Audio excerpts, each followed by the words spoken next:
ग्वाल बालों की मंडली, गोपों की मंडली। आज बाबा अथाई में बैठे हुए थे और जब अथाई में बैठे हुए थे उसी समय एक गोप आता है और गोप आकर के बाबा को आवाज लगाता है, बाबा बाबा। आज नंद बाबा आते हैं उस गोप के पास में और कहते, भैया क्या बात है, क्यों मुझे परेशान से दिखाई दे रहे हैं। उस समय वो गोप कहता है, बाबा आज फिर हमारी गैया जो है जमुना के हृदय के पास में चली गई थी और जमुना के हृदय के पास में जब मेरी गैया गई और अनजाने में जाकर के उसने जमुना के हृदय में जाकर के जल को पी लिया। मेरी गाय वहीं पर मर गई।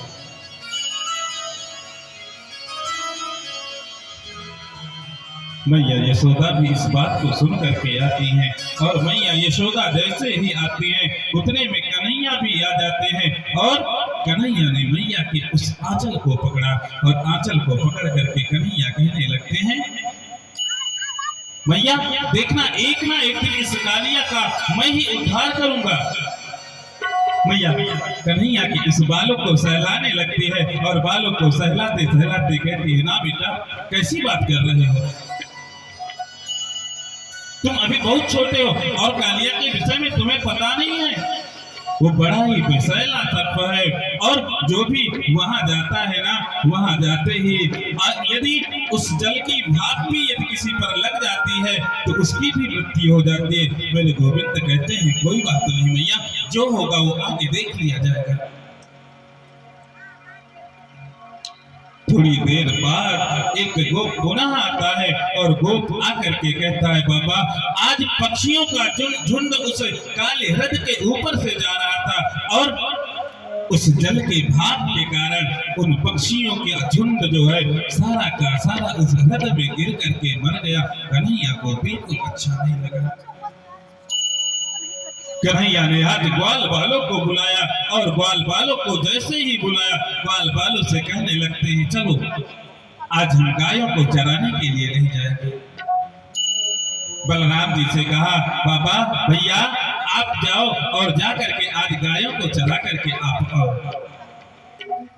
बलराम जी कहते, नहीं नहीं मैं अकेला नहीं जाऊंगा। कन्हैया सोचते हैं, मन में विचार करते हैं, यदि बलराम जी जाएंगे तो हम कभी भी उस कालिया का उद्धार नहीं कर पाएंगे, कालिया को समझा नहीं पाएंगे। क्यों? क्योंकि ये दोनों सगे हैं, क्योंकि वो भी कालिया है और ये भी शेषावतार हैं, इसीलिए इनके सामने मैं कालिया का कुछ भी नहीं कर पाऊंगा और ये मुझसे बड़े भी हैं। यदि मैं अपने से बड़ों का कहना नहीं मानूंगा फिर भी ये अच्छी बात नहीं है। जैसे तैसे आज बलराम जी को समझाया और बलराम जी आज गायों को लेकर के अकेले जाने लगते हैं। ग्वाल बालों को बुलाया, ग्वाल बालों को बुला करके कहने लगते हैं, ऐसा करो आज चलो चलते हैं खेलने के लिए। उसमें से मधुमंगल आदि जो थे उन्होंने कहा, देखो कल ही हमारी माँ बाजार गई थी और बाजार से सुंदर एक रेशम की गेंद वो लेकर के आई है। मेरे कन्हैया कहते हैं, चलो तुम्हारे पास यदि रेशम का गेंद है तो हमारे पास भी चंदन का सुंदर सा बैट है, चल करके आज गेंद खेलते हैं, चल करके आज वहीं पर खेलते हैं। सभी लोग कहने लगते हैं, कहाँ खेलेंगे भाई? कन्हैया कहाँ चलेंगे खेलने? कन्हैया कहते हैं, जहाँ पर खूब लंबा चौड़ा मैदान हो वहीं पर चल करके और हम सुंदर तरीके से आज वहीं पर खेलेंगे।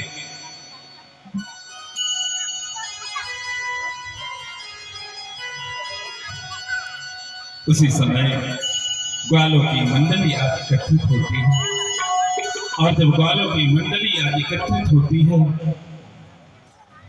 बाल बाल खेलते हुए आज उस जमुना के हृदय की तरफ चल देते हैं और जमुना के किनारे पहुंचते हैं। जैसे ही कन्हैया ने कहा रुको, ग्वाल बालों ने कहा, क्यों? काल के गाल में आप मुझे डालना चाहते हो?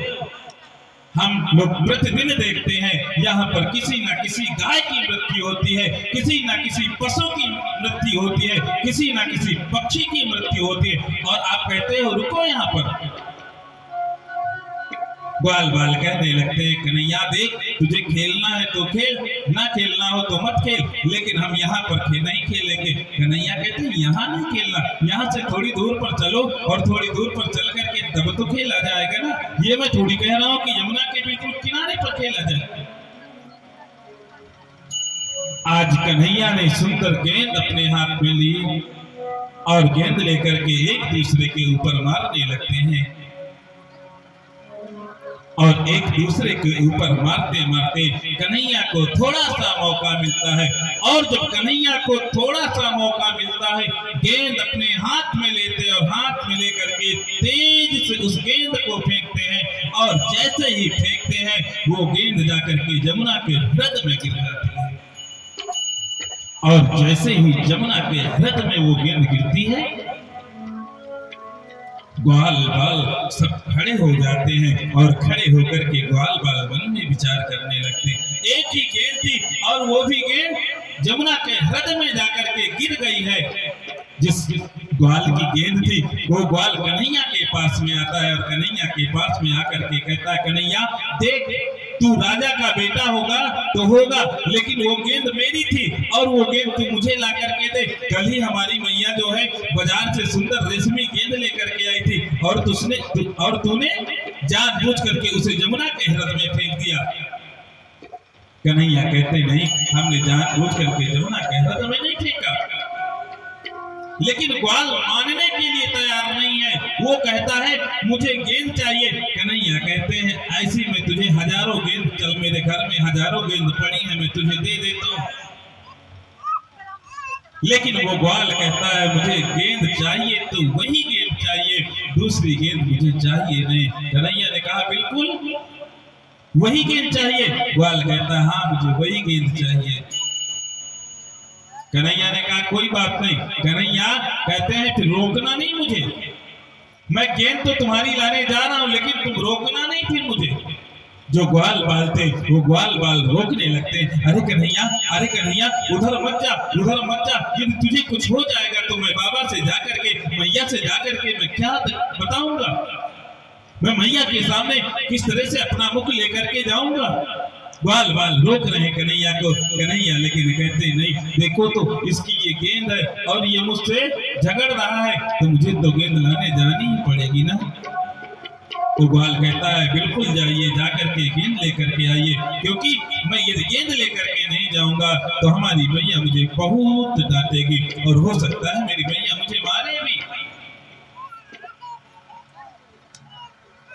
कन्हैया कदम्ब के वृक्ष पर आज चढ़ जाते हैं और जैसे ही कदम्ब के वृक्ष पर मेरे कन्हैया चढ़ते हैं, उसी समय ग्वाल बाल उस कदम्ब के वृक्ष के नीचे आ जाते हैं। अरे पागल, तू समझाता नहीं क्यों, कन्हैया को रोकता क्यों नहीं?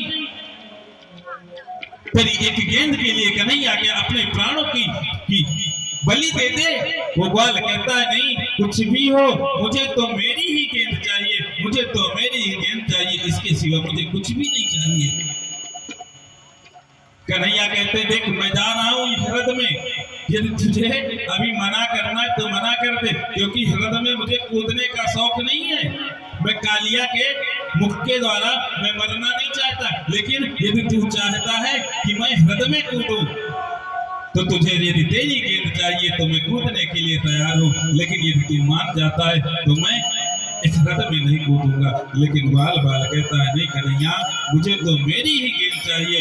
और कन्हैया ने उसी समय छलांग लगा दिया उस जमुना के हृदय में, जिस जमुना के हृदय का जल पी लेने के कारण गायों की मृत्यु हो जाया करती थी, जिस जमुना के हृदय के ऊपर से पक्षियों का झुंड उड़ता था, और जब पक्षियों का झुंड उड़ता था उस जल के भाप के कारण पक्षियों का झुंड भी उस हृदय में जाकर के गिर जाता था। आज मेरे कन्हैया उस हृदय में कूद जाते हैं और जैसे ही मेरे कन्हैया उस हृदय में कूदते हैं, उधर जो नाग पत्नियां थी वो नाग पत्नियां इस नन्हे से बालक को देखती हैं और नन्हे से बालक को देख करके नाग पत्नियां कहती हैं, क्यों बेटा तुम इस हृदय में कैसे आ गई गलती से? कन्हैया कहते हैं हमारी गेंद इस हृदय में आ गई है। वो जो नाग पत्नियां होती हैं कहती है बेटा तुम बड़े सौभाग्यशाली हो, तुम बड़े सौभाग्यशाली हो, क्योंकि हमारे जो पति है ना, हमारे पति अभी सो रहे हैं। और तुम ऐसा करो, जल्दी से इस रथ के बाहर निकल जाओ। बेटा, तुम देखने में मुझे बहुत सुंदर लग रहे हो, तुम देखने में मुझे बहुत सुंदर लग रहे हो। मेरा ना जाने क्यों मेरा ये जो हृदय है ना, तुम्हें देख करके बहुत ही प्रसन्न हो रहा है। आज नाग पत्नियों की बात को सुन करके मेरे कन्हैया कहते हैं, ठीक है माताओं, लेकिन मेरा जो उद्देश्य था, मैं जिस उद्देश्य के लिए इस रथ में कूदा था, मेरे अभी उस उद्देश्य की पूर्ति नहीं है। और जब तक मेरे उस उद्देश्य की पूर्ति नहीं हो जाती, तब तक मैं इस रथ से मैं बाहर नहीं निकलूंगा। नाग पत्नियां बार बार समझाने का प्रयास करती हैं, और जब नाग पत्नियां बार बार समझाने का प्रयास कर रही हैं, मेरे कन्हैया कहते हैं, मुझे तो आपके पति से आज मिलना ही मिलना है। वो तो गेंद का एक बहाना था। मैं तो तुम्हारे पति से न जाने कब से मेरी मिलने की इच्छा प्रबल हो रही थी, और आज मुझे लगता है वो इच्छा मेरी पूर्ण हो जाएगी।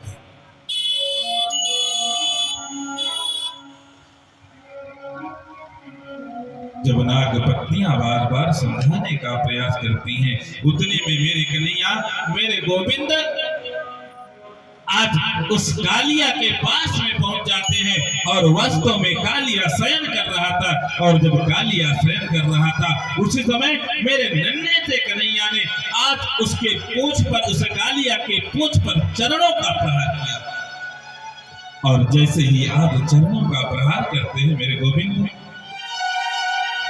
चरणों का प्रहार करते ही आज कालिया जो है अपने जो फण थे, उन फणों को तान करके और खड़ा हो जाता है। आज कन्हैया के ऊपर अपने विषों से प्रहार करने लगता है।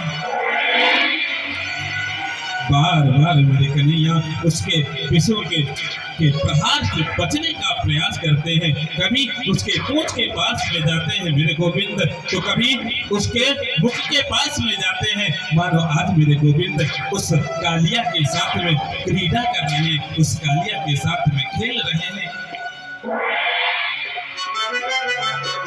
नाग पत्नियां आती हैं, नाग पत्नियां आकर के पुनः समझाने का प्रयास करती हैं, हे बेटा, तुम ऐसा करो, अब तुम यहाँ से बाहर चले जाओ, अन्यथा हमारे पति को क्रोध आ जाएगा, वे तुम्हें जो है डस लेंगे, तुम्हें खा जाएंगे। मेरे कन्हैया कहते हैं, कोई बात नहीं माताओं, तुम लोग तो खड़ी होकर के केवल एक कोने में देखो कि हमारा और तुम्हारे पति के बीच में कैसा ये खेल चल रहा है। उतने में मेरे कन्हैया थोड़ी देर तक तो खेलते रहे इस कालिया के साथ में, लेकिन थोड़ी देर खेलने के बाद में आज मेरे कन्हैया ने जोर का छलांग लगाया, और जोर का छलांग लगा करके आज उस कालिया के फण पर जो है चढ़ जाते हैं। और कालिया के फण पर जैसे ही चढ़ते हैं, आज सुंदर जो है मेरे कन्हैया नृत्य करने लगते हैं। देखो कालिया के फन पर नचत कन्हैया, देखो कालिया के फन पर नचत कन्हैया, देखो कालिया के फन पर नचत कन्हैया, नाचते कन्हैया, देखो नाचे का कन्हैया, नाचते कन्हैया, देखो नाचे का कन्हैया, देखो कालिया के फन पर नाचत कन्हैया, देखो कालिया के फन पर नाचत कन्हैया। जगत का रचैया सारी सृष्टि को रचैया, जगत को रचैया सारी सृष्टि को रचैया, देखो कालिया के फन पर नाचत कन्हैया, देखो कालिया के फन पर नाचत कन्हैया।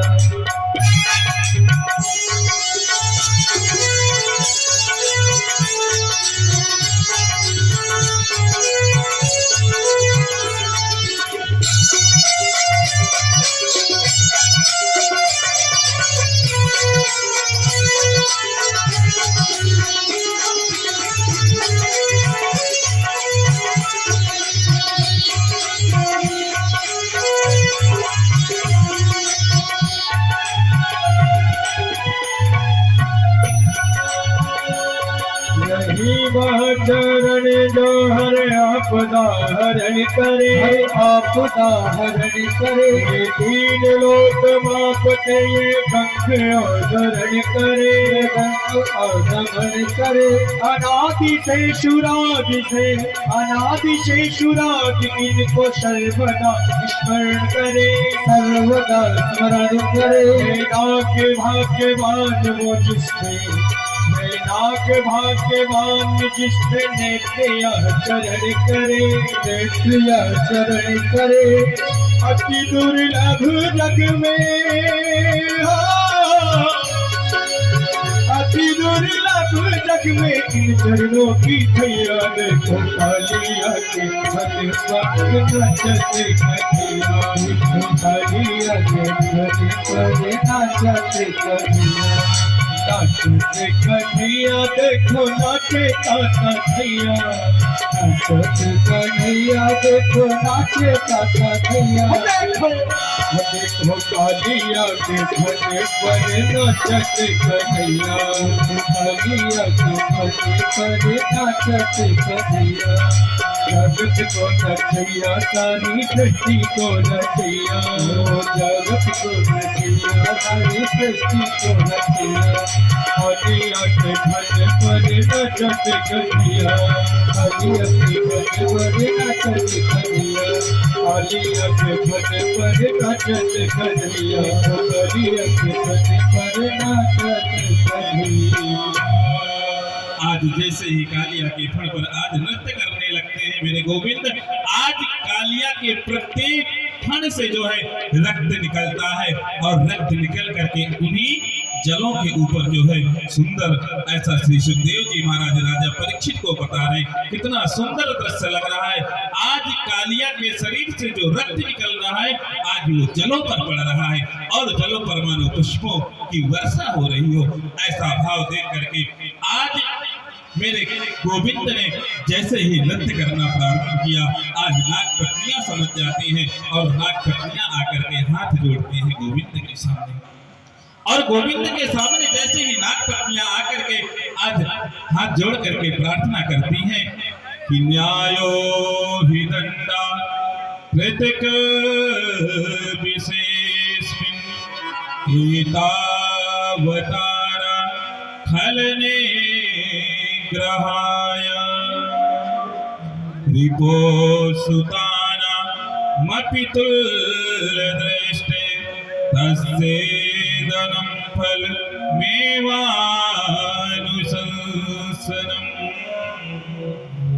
आप देखने में न्यायो ही दंडा कृतिक विशेषा, आप मुझे ऐसा लगता है साक्षात परमात्मा हो, क्योंकि आपने न्याय, आप यहाँ पर न्याय देने के लिए आए हैं। लेकिन फिर भी कृतकल विशेषः, आप मेरे पति पर विशेष अनुग्रह कीजिए, क्योंकि हम इसकी अर्धांजलि है। मुझे पता है मेरे पति ने कितना अपराध किया है, मुझे पता है मेरे पति ने न जाने कितने गायों के ऊपर अपराध किया, न जाने कितनी पक्षियों के ऊपर अपराध किया, लेकिन हे मेरे प्रभु परमात्मा, मैं इसकी धर्म पत्नी हूँ, और मेरे सामने यदि किसी पति का, मेरे पति का एक अपराध हो रहा है, तो मेरा एक कर्तव्य बनता है कि मैं आपसे, अपने पति के लिए आपसे मैं प्रार्थना करूं। मेरे गोविंद कहते हैं ठीक है देवी। इतने में नाग वो कालिया पुनः जो है फण तान करके और खड़ा हो जाता है। क्या कहता है? वयम खला सहोत्पत्त्या तमसा दीर्घमन्वयः स्वभावो दुस्तजो नाथा लोकानां यद संग्रह लोकानां सद्ग्रह। एक बात बताओ परमात्मा, इस मेरे इस स्वरूप को आपने किसने दिया? मेरे इस स्वरूप को किसने दिया? परमात्मा कहते हैं तुम्हारे इस स्वरूप को तो मैंने ही बनाया। मेरे अंदर जो विष है, मेरे अंदर उस विष को किसने डाला? मेरे गोविंद कहते हैं मेरे सिवा और कौन डाल सकता है? मेरे अंदर ये जो स्वभाव है, थोड़ी थोड़ी बात पर यदि कहीं पर कोई यदि किसी के पैरों की आवाज भी मुझे सुनाई देता है, मैं अपने क्षणों को दान करके खड़ा हो जाता हूँ। ये